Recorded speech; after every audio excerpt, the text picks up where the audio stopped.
मार्च 2004। श्रीनगर की जमा देने वाली ठंड। पहाड़ की ढलान पर टेढ़ी मेढ़ी पगडंडी के बीच एक पुराना लकड़ी का घर। बाहर खामोशी, अंदर हलचल। हिजबुल मुजाहिदीन के 3 आतंकी इफ्तिकार, अब्बू तरारा और अब्बू सजार अपने अपने काम में लगे थे। रसोई में इफ्तिकार नाम का आतंकी कावा उबाल रहा था, जबकि दूसरे कमरे में तर्रारा और सजार धीरे धीरे कुछ ऐसा फुसफुसा रहे थे जैसे कोई शक उनके दिल में घर कर चुका हो। इफ्तिकार ट्रे में 3 गर्मा गर्म कप लेकर कमरे की तरफ बढ़ता है। जैसे ही वह अंदर कदम रखता है, उसे उम्मीद होती है कि दोनों कावा उठाएंगे, लेकिन ऐसा नहीं होता। सजार अचानक अपनी AK-47 उस पर तान देता है। तरारा तमतमाई आवाज में बोलता है, इफ्तिकार, मैं आखिरी बार पूछ रहा हूं, तुम असल में हो कौन? इफ्तिकार एक पल के लिए जम जाता है। इतना रवैया उसने अपने ही साथियों से कभी नहीं देखा था। वह धीरे से ट्रे नीचे रखता है, हाथ ऊपर कर देता है और तरारा की आंखों में देखते हुए शांत स्वर में कहता है, भाईजान, मैंने अपनी पूरी बात साफ बताई थी। अगर अब भी भरोसा नहीं तो चलिए, मुझे यहीं खत्म कर दीजिए। दोनों आतंकी एक दूसरे की ओर देखते हैं। तरारा हल्का सा सिर हिलाता है। सजार बंदूक नीचे कर लेता है। माहौल अचानक ढीला पड़ता है। ये दोनों ट्रे से कावा उठाते हैं और जैसे ही पीठ घुमाकर चारपाई की ओर बढ़ते हैं, इफ्तिकार के भीतर का असली चेहरा जाग उठता है। वह अपने बड़े शॉल को साइड करता है, कमर से पिस्तौल निकालता है। एक टुक लोडिंग की आवाज गूंजती है। तरारा और सजार गर्दन घुमाते हैं, पर देर हो चुकी होती है। 2 गोलियां दोनों की छाती चीरती हुई निकल जाती हैं। दोनों आतंकी बोरी की तरह जमीन पर गिर पड़ते हैं। और इफ्तिकार, वो तो इफ्तिकार था ही नहीं, वो थे भारत की 1 पैरा SF के शेर, कमांडो मोहित शर्मा, जो पिछले 2 महीनों से इन खूंखार आतंकियों का पीछा कर रहे थे और आज आखिरकार उनका खेल खत्म कर चुके थे। दोस्तों, ये दुश्मनों के बीच किसी आपसी झगड़े की कहानी नहीं है। यह है हमारे मोहित शर्मा की अद्भुत सूझबूझ, धैर्य और साहस की दास्तां, जो आतंकियों के बीच 2 हफ्ते तक घुल मिलकर उनकी हर जानकारी निकालते रहे। आज हम जानेंगे कि किस तरह यह बिहारी जांबाज अपने घर वालों को बिना बताए फौज में भर्ती हुआ, कैसे उसने पैरा SF की डगर चुनी और कैसे आगे चलकर 12 आतंकियों का अकेले मुकाबला करते हुए अपने साथियों की जान बचाई, जिसके बाद पूरा देश उन्हें जानने लगा अशोक चक्र विजेता मेजर मोहित शर्मा के नाम से। कहानी शुरू होती है 1995 से। दिल्ली पब्लिक स्कूल से 12वीं पास करने के बाद मोहित शर्मा ने NDA का फॉर्म भरा। रिजल्ट आने से पहले वह महाराष्ट्र के श्री संत Gajanan Maharaj college of engineering में एडमिशन ले चुके थे। घर वाले नहीं चाहते थे कि वह फौज में जाएं, इसलिए रिजल्ट आने पर उन्होंने मोहित को बताया ही नहीं कि वह लिखित परीक्षा पास कर चुके हैं। मोहित बेचैन होने लगे। अभी तक मेरा रिजल्ट क्यों नहीं आया? आखिर उन्होंने खुद UPSSC दफ्तर में फोन करके पता लगाया। सामने से जवाब मिला, आप लिखित परीक्षा पास कर चुके हैं। बस वह बिना कुछ बोले इंटरव्यू देने भोपाल निकल गए। वहां भी वे सिलेक्ट हो गए। अब उनकी मेडिकल दिल्ली में होनी थी। गाजियाबाद पहुंचकर उन्होंने माता पिता को सब बताया। उनका जनूनी फैसला देखकर घर वाले मान भी गए, लेकिन सामने एक नई समस्या खड़ी हो गई।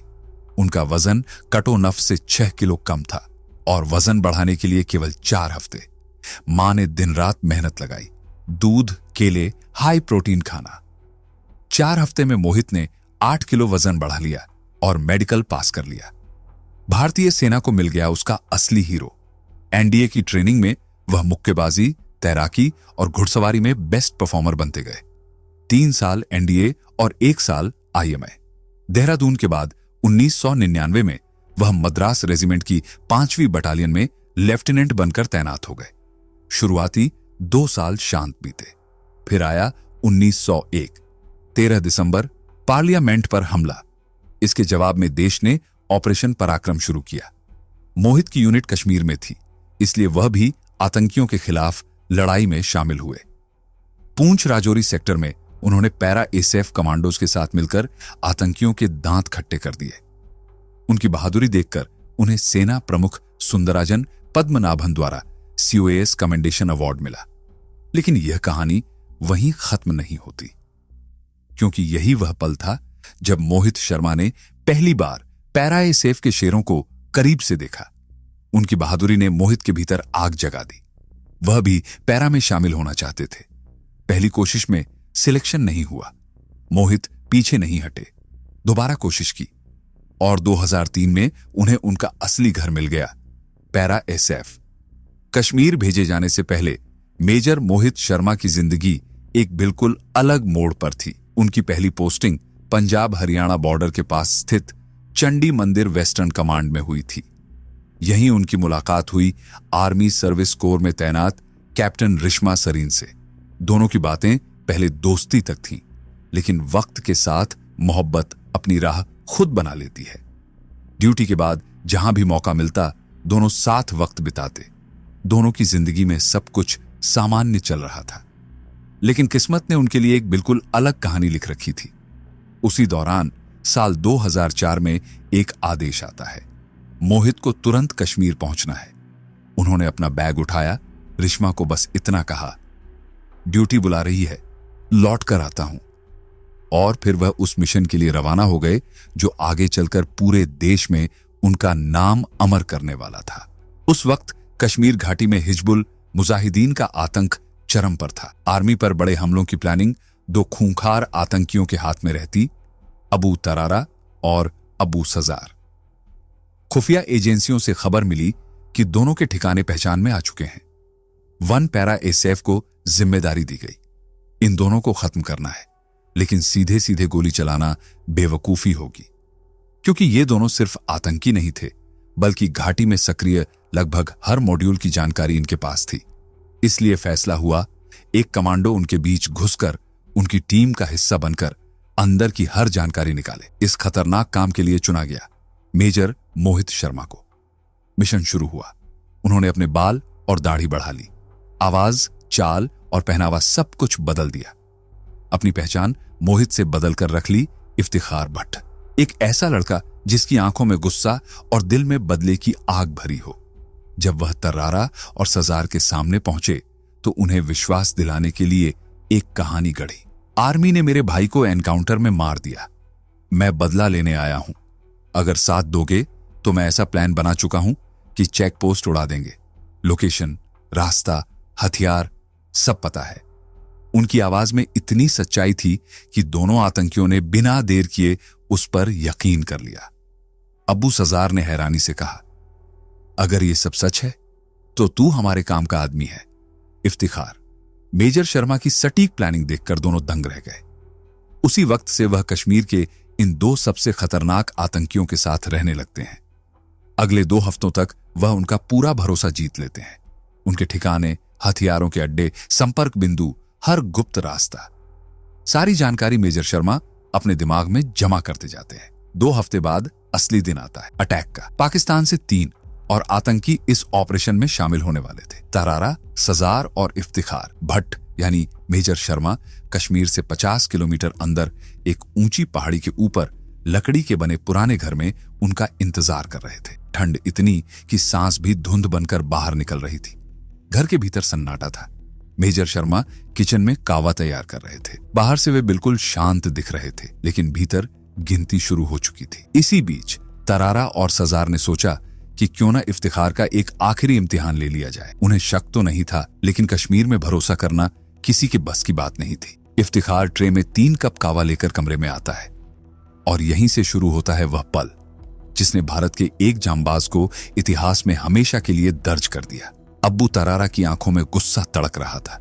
वह अचानक आवाज ऊंची कर देता है, इफ्तिखार, सच सच बता, तू आखिर है कौन? इसके साथ ही सजार बिना देर किए अपनी बंदूक तान देता है। दोनों को लगता था कि सामने खड़ा शख्स डर से कांपने लगेगा, लेकिन मेजर शर्मा, जो उस वक्त इफ्तिखार के रूप में खड़े थे, 1 इंच भी नहीं हिले। वह तरारा की आंखों में सीधा देखते हुए शांत लेकिन धारदार आवाज में कहते हैं, मैंने तुम्हें अपनी हर बात साफ बताई है।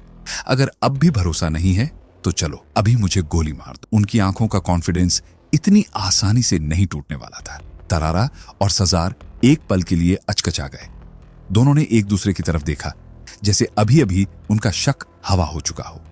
तरारा ने धीरे से कहा, चलो रहने दो, ये अपना ही आदमी है, सजार ने बंदूक नीचे कर दी और दोनों ट्रे से कावा उठाकर आगे बढ़ने लगे। लेकिन मेजर शर्मा समझ चुके थे, अगर देर की तो खेल खत्म। उनके पास अब सिर्फ कुछ सेकंड थे। कावा उनके होंठों तक पहुंचता उससे पहले ही उन्होंने अपना दुपट्टा साइड किया, कमर से पिस्तौल निकाली और 2 तेज धमाके कमरे की हवा चीरते हुए गूंज उठे।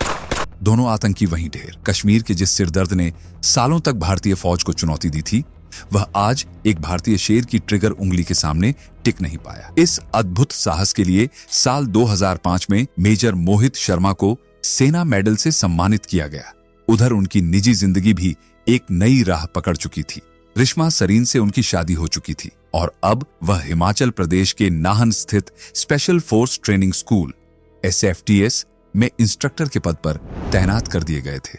स्पेशल फोर्स में 2 साल का अनुभव भी पूरा न हुआ हो और फिर भी इंस्ट्रक्टर बनना ये बताने के लिए काफी था कि ये अफसर कितने असाधारण थे। उनके माता पिता को लगा कि अब बेटा खतरनाक इलाकों से दूर है, जिंदगी स्थिर है। लेकिन यह खुशी ज्यादा वक्त टिक नहीं सकी। कश्मीर में हालात फिर बिगड़ गए थे और जब घाटी आग मांगती है तो पैरा SF को ही बुलाया जाता है। अक्टूबर 2008 में एक स्पेशल रेस्क्यू ऑपरेशन के लिए मेजर शर्मा को फिर से कश्मीर भेज दिया गया। ये वही मिशन था जिसने आगे चलकर उन्हें हर भारतवासी के दिल में हमेशा के लिए जिंदा कर दिया। मार्च 2009 बर्फ पिघलने लगी थी और माहौल में हल्की गर्माहट लौट रही थी। 20 मार्च की दोपहर मेजर शर्मा अपनी यूनिट के 25 जवानों के साथ कुपवाड़ा बेस पर मौजूद थे। अचानक खबर आई, कुपवाड़ा से कुछ किलोमीटर दूर फफूदा के जंगल में आतंकियों की घुसपैठ दिखाई दी है। रिपोर्ट मिलते ही सेक्टर कमांडर का कॉल आया, मोहित तुरंत विलगाम पहुंचो, हालात बिगड़ रहे हैं। कुछ ही मिनट में मेजर शर्मा और उनकी टीम निकल पड़ी। विलगाम पहुंचकर वह 6RR के मुख्यालय में पहुंचे, जहां कमांडिंग ऑफिसर ने बताया 18 मार्च को नॉर्थ कश्मीर की तरफ से घुसपैठ हुई है। फफूदा जंगल में हमारी एक टीम की उनसे मुठभेड़ हुई थी, लेकिन वे बचकर निकल गए। मेजर शर्मा ये सुनते ही समझ गए, अब यह सिर्फ घुसपैठ रोकने का मामला नहीं है, ये एक शिकार है और शिकारी अब वह खुद थे। लेकिन मुश्किलें आसान नहीं थी। जंगल बहुत बड़ा था, दुश्मनों की संख्या अज्ञात थी, हथियारों की जानकारी नहीं थी और सबसे खतरनाक, वह कहां छिपे हैं इसका कोई अनुमान नहीं। फिर भी मोहित शर्मा ने एक बात साफ समझ ली, आज ये मिशन पूरा ना हुआ तो कल कोई मासूम मरेगा और वह इसे किसी भी कीमत पर होने नहीं देंगे। जंगल की यह लड़ाई ऐसा लग रहा था जैसे किसी घने अंधेरे में तीर चलाकर निशाना साधने की कोशिश करना हो। चारों तरफ धुंध, ऊंचे ऊंचे देवदार और जमीन पर जमी मोटी बर्फ। इस पूरे माहौल में अगर एक चीज बिल्कुल साफ थी तो वह था मेजर मोहित शर्मा का इरादा। वह इरादा जो आगे चलकर आतंकियों की रीढ़ तक कंपा देने वाला था। 21 मार्च 2009 रात के 2:30 बजे जंगल में सिर्फ हवा की सनसनाहट थी जब मेजर शर्मा अपनी टीम के साथ पैदल निकल पड़े। सुबह करीब 4 बजे सूरज के उगने से पहले वे उस इलाके में पहुंच चुके थे जहां आतंकियों को आखिरी बार देखा गया था। पर चारों तरफ नजर घुमाओ तो बस जंगल ही जंगल, जैसे घुसपैठियों को ढूंढने का कोई रास्ता ही न बचा हो। कुछ देर प्लानिंग के बाद सुबह करीब 8 बजे मेजर शर्मा ने अपनी टीम को 3 हिस्सों में बांट दिया। हर टुकड़ी में 8 जवान।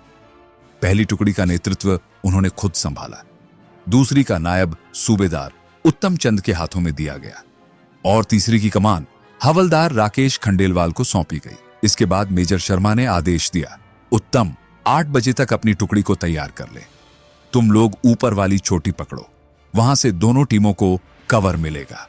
राकेश खंडेलवाल की टुकड़ी को उन्होंने दूसरी दिशा में भेज दिया ताकि किनारे से किसी भी हलचल पर नजर रखी जा सके। कुछ ही मिनट बाद मेजर शर्मा की टीम में शामिल हवलदार राजीव को जमीन पर कुछ ऐसा दिखा जिसने पूरे अभियान की तस्वीर ही बदल दी। बर्फ पर पैरों के निशान। एक तरफ यह सुराग उम्मीद जगाता था, लेकिन निशानों की बनावट देखकर तुरंत समझ आ गया कि आगे चल रहा आतंकी रास्ता बना रहा है और बाकी सभी उसी के कदमों पर कदम रख रहे हैं। यह तरीका सिर्फ हाईली ट्रेनेड आतंकियों का होता है। फिर भी टीम इन निशानों का पीछा करती रही। कितने आतंकी हैं, किधर छिपे हैं, क्या हथियार हैं, कुछ भी पक्का नहीं।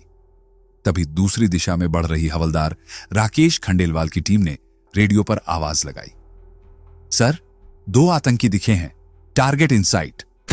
अगले ही सेकंड पूरे जंगल में गोलियों की गूंज फैल गई। मेजर शर्मा अपनी टीम के साथ उसी दिशा में बढ़ने लगे, लेकिन अचानक उन पर भी चारों तरफ से गोलियां चलने लगी। ऐसा लग रहा था मानो मौत हवा पर सवार होकर बेतहाशा उनके ऊपर टूट पड़ी हो। और फिर ऑपरेशन की पहली ट्रेजेडी, कमांडो नेत्र सिंह गोलियों की चपेट में आकर वहीं शहीद हो गए। मेजर शर्मा ने तुरंत आदेश दिया, कवर लो, नीचे रहो। पूरी टीम पेट के बल जमीन पर गिर गई। रेंगते रेंगते पेड़ों, पत्थरों और जड़ों के पीछे पोजीशन ली जाने लगी। लेकिन आतंकियों ने मौका देखकर मेजर शर्मा की टुकड़ी को घेरना शुरू कर दिया था। गोलियां ज्यादातर सामने से आ रही थीं, इसलिए ध्यान बटाने के लिए मेजर शर्मा ने अपने 2 साथी कमांडोज को दाईं ओर बढ़ने का इशारा किया। जैसे ही दोनों जवान रेंगते हुए आगे बढ़ने लगे, आतंकियों ने उस दिशा में भी भारी फायरिंग शुरू कर दी, इतनी कि दोनों को मजबूरन पीछे हटना पड़ा। इस अंधाधुंध फायर के बीच भी मेजर शर्मा हर आवाज, हर पैटर्न को पढ़ रहे थे। उन्हें तुरंत समझ आया, ये लोग 50-60 मीटर की दूरी पर आधा घेरा बनाकर खड़े हैं, मतलब हमें फंसाने की कोशिश कर रहे हैं। और यहीं से खेल पलटने वाला था, क्योंकि आतंकियों के सामने अब एक सामान्य सैनिक नहीं, बल्कि पैरा एसएफ का शेर खड़ा था। एक ऐसा कमांडो जो जितनी तेज गोलियां चलाता है, उससे कहीं तेज हालात पड़ लेता है। अब वक्त था आतंकियों को दिखाने का कि मौत कैसी लगती है जब वह पैरा स्पेशल फोर्स की वर्दी पहनकर आती है। मुठभेड़ इतनी तेज हो चुकी थी कि हर सेकंड किसी जान की कीमत बन गया था। मेजर मोहित शर्मा ने तुरंत रेडियो उठाया और आदेश दिया, राकेश, अपनी टुकड़ी को चोटी पर ले जाओ और ऊपर से दबाव बनाओ। हवलदार राकेश ने बिना देर किए अपनी टीम को 2-2 की जोड़ी में बांटा और आतंकियों पर ऊपर से फायरिंग शुरू कर दी। तभी एक तेज धमाके के साथ गोली उनकी जांघ में धंस गई, मांस तक चीरती हुई। पैर लगभग फट चुका था, लेकिन हवलदार राकेश ने बिना चीखे अपना कॉम्बैट पटका निकाला, घाव पर कसकर बांधा और डगमगाते हुए भी एक हाथ से लगातार फायरिंग करते रहे। इस बीच एक जवान शहीद हो चुका था और एक गंभीर रूप से घायल। अब साफ हो चुका था, आतंकी बेहतर पोजीशन से फायर कर रहे हैं। वे नीचे की ओर ढलान पर थे और फौज ऊपर से खुली नजर में। बर्फ से ढके पहाड़ पर गोलियां ऐसे बरस रही थीं जैसे आसमान से अंगारे गिर रहे हों। स्थिति बिगड़ती देख मेजर शर्मा चिल्लाए, पीछे हटो, कवर लो। उनके साथी रेंगते हुए पीछे की तरफ बढ़ने लगे। उन्हें सुरक्षित पोजीशन दिलाने के लिए मेजर शर्मा खुद दुश्मन पर गोलियां चलाते रहे। तभी हवलदार राजीव चिल्लाए, सर, पहले आप कवर में आइए, मैं संभालता हूं। लेकिन मेजर मोहित का जवाब वही था जो एक सच्चे नेता का होता है, नहीं राजीव, तुम आगे बढ़ो, मैं बाद में आता हूं। उनके शब्द पूरे भी नहीं हुए थे कि एक तेज वार की तरह गोली उनकी बाईं बांह में आ लगी, लेकिन उन्होंने दर्द की परवाह नहीं की। बस चट्टान की तरह उस चोट को नजरअंदाज किया, फिर से फायरिंग में जुट गए। जैसे ही बाकी कमांडोज सुरक्षित पोजीशन में पहुंच गए, मेजर मोहित ने आदेश दिया, सुभाष, आतंकियों पर एमजीएल बरसाओ। लांस नायक सुभाष सिंह पोजीशन लेने ही वाले थे कि एक और गोली उनकी कोहनी में धंस गई। मेजर मोहित ने तुरंत कहा, कवर में जाओ सुभाष, पीछे हटो। आतंकियों को लगा उन्होंने सुभाष को घायल कर दिया, अब ऊपर से ग्रेनेड नहीं आएंगे, लेकिन यही उन्होंने सबसे भारी भूल की। मेजर मोहित शर्मा खुद आगे बढ़े, जमीन पर पड़े एमजीएल को उठाया और बिना एक सेकंड गंवाए 6 ग्रेनेड लगातार दाग दिए। हर ग्रेनेड के साथ जंगल का एक हिस्सा हिल गया और उधर आतंकियों की तरफ गूंजता शोर अचानक शांत हो गया। दरअसल उन्हीं 6 धमाकों में 4 आतंकी वहीं खत्म हो चुके थे। अब फायरिंग लगभग थम चुकी थी। मेजर मोहित अपनी टीम के साथ कवर की ओर दौड़े, पर तभी एक घातक आवाज ने सन्नाटे को चीर दिया। एक गोली पीछे से आई और उनके शरीर को पार कर गई। बुलेट प्रूफ जैकेट आगे और पीछे तो मजबूत थी, लेकिन पीछे की तरफ के हिस्से में कमजोरी थी और किस्मत इसी एक जगह पर वार कर गई। मेजर मोहित थोड़े डगमगा गए। हवलदार राजीव फौरन उनकी ओर भागे। सर आप ठीक तो हैं? लेकिन मोहित ने हल्की मुस्कान के साथ कहा, मैं ठीक हूं राजीव, बस एक खरोंच है, तुम गोलियां चलाते रहो, एक भी आतंकी बचना नहीं चाहिए। तभी तीसरी टुकड़ी, जिसे सुबह चोटी पर भेजा गया था, आखिर अपनी पोजीशन पर पहुंचकर आतंकियों पर फायरिंग शुरू कर देती है। खून में लथपथ मेजर मोहित एक पेड़ का सहारा लेकर लगातार गोलियां चलाते रहे। वक्त धीरे धीरे शाम 4 बजने को आया और अब जाकर फायरिंग थोड़ी शांत हुई। टीम ने मौका देखकर मेजर मोहित को वहां से निकाल लिया, लेकिन तब तक उनका बहुत खून बह चुका था। सांसें धीमी, पर हौसला अभी भी लोहे जैसा। हॉस्पिटल ले जाते समय भी वह बस एक ही बात दोहराते रहे, मैं ठीक हूं, पहले बाकी लड़कों का ध्यान रखो। उसी शाम उन्हें श्रीनगर के 92 बेस हॉस्पिटल पहुंचाया गया। पूरी रात ऑपरेशन चला, लेकिन खून इतनी मात्रा में बह चुका था कि अगली सुबह मात्र 31 साल की उम्र में यह भारतीय शेर अपनी आखिरी सांस लेकर देश के लिए अमर हो गया। उधर जंगल में ऑपरेशन 5 दिन और चला। अंत में 12 के 12 आतंकी मारे गए। मेजर मोहित शर्मा समेत 7 बहादुर जवान शहीद हुए। जांच के बाद पता चला दुश्मनों के पास एक हाईजूम स्नाइपर था और हर बार जब कोई कमांडो कवर से बाहर निकलता था, उसी स्नाइपर की गोली उसे निशाना बनाती थी। लेकिन इस मिशन में मेजर मोहित शर्मा की वीरता इतनी अभूतपूर्व थी कि उन्हें शांति के समय दिया जाने वाला भारत का सर्वोच्च सम्मान अशोक चक्र प्रदान किया गया। आज भी मेजर मोहित शर्मा हर भारतवासी के दिल में जिंदा है। उनकी पत्नी रिश्मा शर्मा ने उनकी शहादत के बाद कभी दोबारा शादी नहीं की। उनका कहना था, जिसके जैसा कोई हो ही नहीं सकता, उससे आगे कोई रिश्ता कैसे शुरू करूं। ऐसे वीरों को नमन जो अपने घर, अपने सपने, अपना प्यार सब कुछ छोड़कर हमारे लिए लड़ते हैं। हम ज्यादा तो नहीं कर सकते, पर इतना जरूर कर सकते हैं कि इन जांबाजों को अपनी कहानियों, अपनी बातों और अपनी यादों में हमेशा हीरो बनाए रखें, क्योंकि ये सचमुच हमारे असली हीरो हैं। अगर आपको यह कहानी पसंद आई हो तो वीडियो को लाइक करें, सब्सक्राइब करें और ऐसे ही अनसुने किस्सों के लिए जुड़ें।